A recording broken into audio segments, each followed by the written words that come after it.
Hey guys, welcome back to my vlog, and for today's video ay pupunta tayo ng New York para mag-brunch, kaya let's go!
Okay guys, kalalabas lang natin ngayon sa bus and sobrang excited ako dahil for today's video we are going to have brunch dito sa New York at ngayon we're heading to Liberty Bagels at excited na ako dahil it's been a while since nakapag-day off din ako and it's been a while na nakapag-brunch ako dito ngayon sa New York. Kaya pag hinihintay ninyo, samahan nyo ako.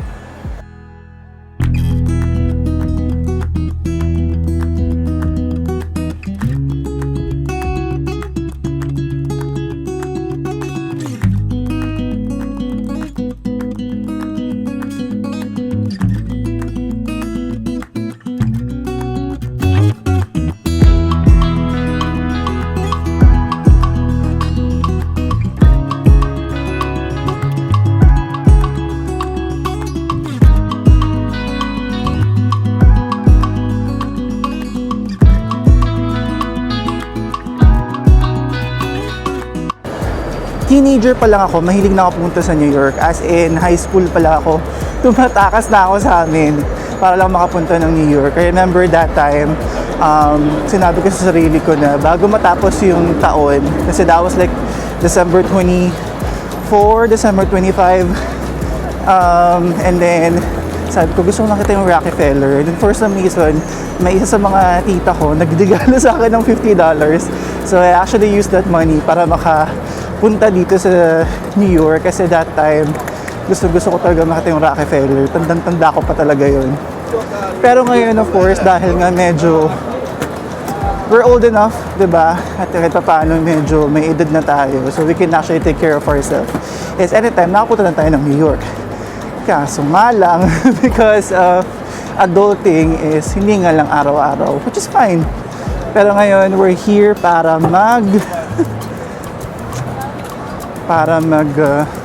chill and to be productive at makapag-brunch. Kaya let's go.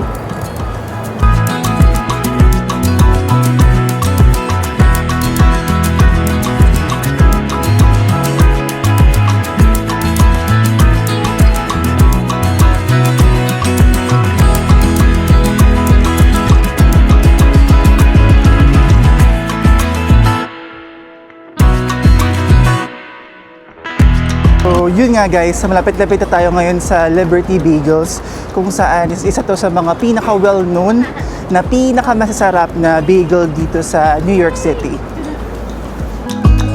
Hi!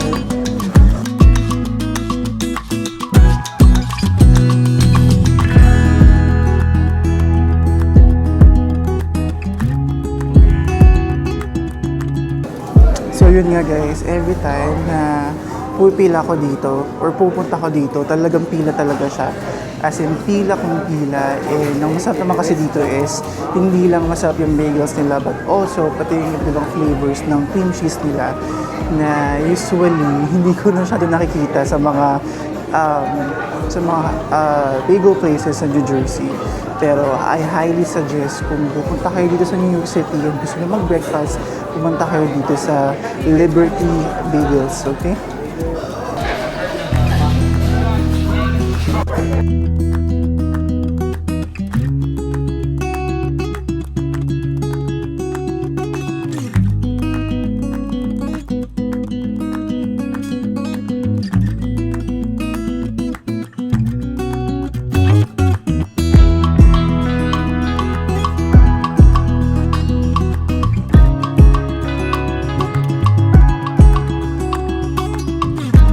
So ngayon guys, nakuha na natin ang ating pa-bagel and I'm so excited kasi it's been a while since nakapag-brunch tayo dito sa New York.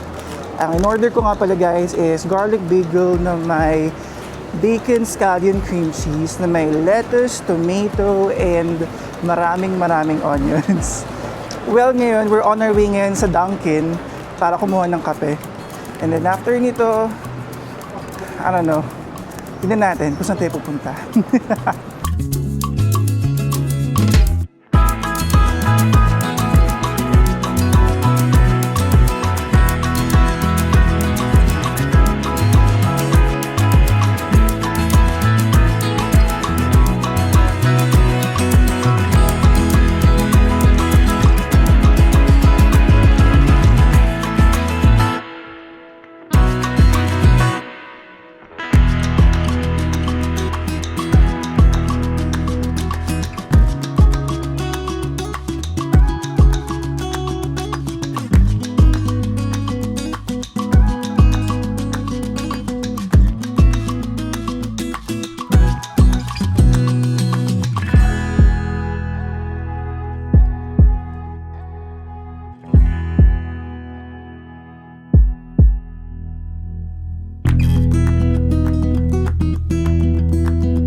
And we're here guys sa Bryant Park. Actually, nandito ako sa harap ng New York Public Library New York Public Library, and grabe yung grabe yung lakad from 35th Street all the way dito sa Bryant Park. Grabe, pero kinaya naman. And ngayon we have our Dunkin' coffee and ang ating Liberty Bagel.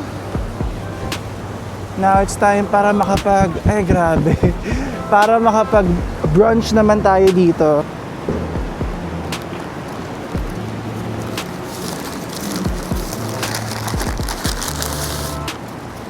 Alright, pakita ko lang sa inyo guys kung ano yung itsura ng Liberty Bagel. Actually, nilagyan ko siya ng nagpalagay ako ng cream cheese, lettuce, bacon, and tomato. So, parang siyang BLT.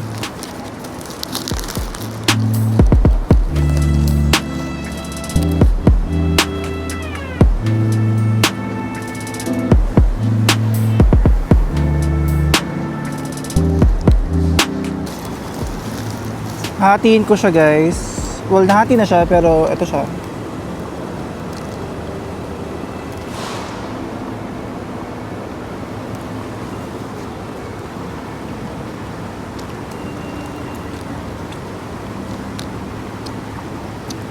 Masarap siya guys.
Grabe guys, ito yung katedral, or isa sa mga pinaka-paborito kong katedral dito sa Amerika. This is St. Patrick's Cathedral. And ngayon, samahan niyo akong magdasal.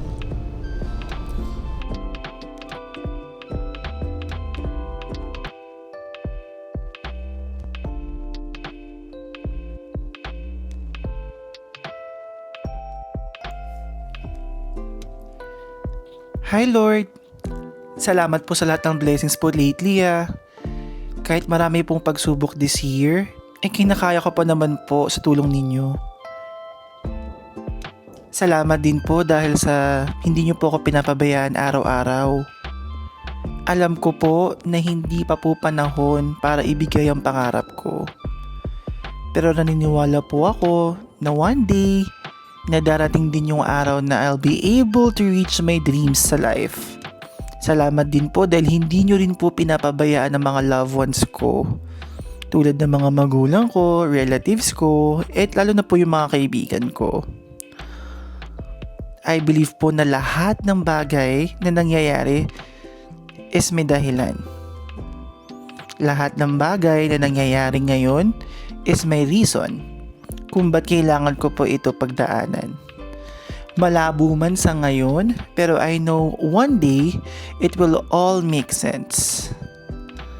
Sorry din po sa mga nagawa ko, pong kasalanan, and sana po, patawaran nyo rin po yung mga nagkasala sa akin.